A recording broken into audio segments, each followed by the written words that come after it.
Friends, मी आहे तन्वी. गप्पा करिअरच्या या कार्यक्रमात तुमचं स्वागत आहे. हळूहळू 10वी जवळ येते.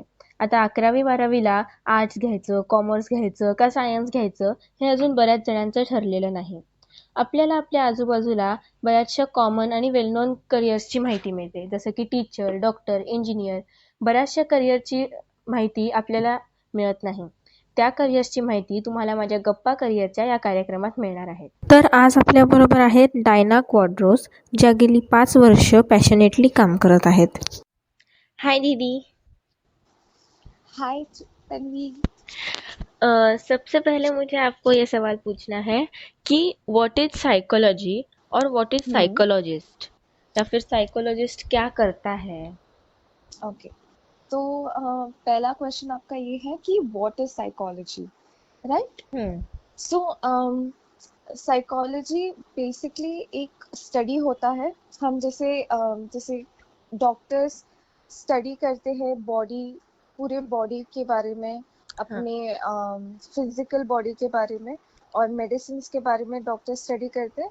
तो साइकोलॉजिस्ट सिर्फ माइंड के ऊपर स्टडी करता है, ब्रेन के ऊपर स्टडी करते हैं, और उसके अंदर जो एक इंसान का बिहेवियर, इमोशंस और उनका थिंकिंग, इन 3 चीजों के ऊपर वो डिटेल में स्टडी करके एक इंसान की पहचान करता है कि उनको तकलीफ कहाँ होती है या तकलीफ कहाँ नहीं होती है। तो this is the study of psychology. जी, आपका दूसरा क्वेश्चन कौन सा था? What is a psychologist? Psychologist क्या करता है? ओके, तो हु इज अ साइकोलॉजिस्ट? एक साइकोलॉजिस्ट वो प्रोफेशनल है जो कोई भी इंसान को, ओके, ये बच्चे से लेके, एक बेबी से लेके, या बच्चे से लेके एक बड़े इंसान तक, जैसे ग्रैंड पेरेंट्स हो के, वहां तक वो किसी भी इंसान के साथ काम कर सकता है और उनकी मदद या सहायता कर सकता है। ठीक है, तो जो एक साइकोलॉजिस्ट, हमने बहुत सारी चीजें सुनी है साइकोलॉजिस्ट के बारे में कि वो एडवाइस देते हैं, या मुश्किल का जो भी चीजें मुश्किल आती है किसी के लाइफ में, वो प्रॉब्लम्स का सॉल्यूशन देते हैं। लेकिन एक साइकोलॉजिस्ट वो इंसान है जो आपको एम्पावर करता है, मतलब आपको शक्ति देता है आप अपनी जिंदगी को अच्छे से जीने के लिए। तो वो आपको चीजें समझाता है अपनी जिंदगी के बारे में, लेकिन आपको मद्देनजर रखते हुए। ऐसे नहीं कि आप जो भी उनको बता रहे कि वो चीजें को वो मायने नहीं देता है। एक साइकोलॉजिस्ट उन सारी चीजों को ध्यान में रखते हुए आपको एक पर्सपेक्टिव देता है, एक दृष्टिकोण देता है कि आप अलग चीजों से कोशिश कीजिए अपने प्रॉब्लम को सॉल्यूशन में लाने के लिए। तो ये सॉल्यूशन साइकोलॉजी से नहीं आता है, ये सॉल्यूशन आपसे आता है। हम बस आपको मदद करते हैं वो सॉल्यूशन के पास लेके जाने के लिए। ओके। मुझे दूसरा सवाल ये था कि बहुत लोगों को ये डाउट रहता है कि how is a psychologist different than a psychiatrist?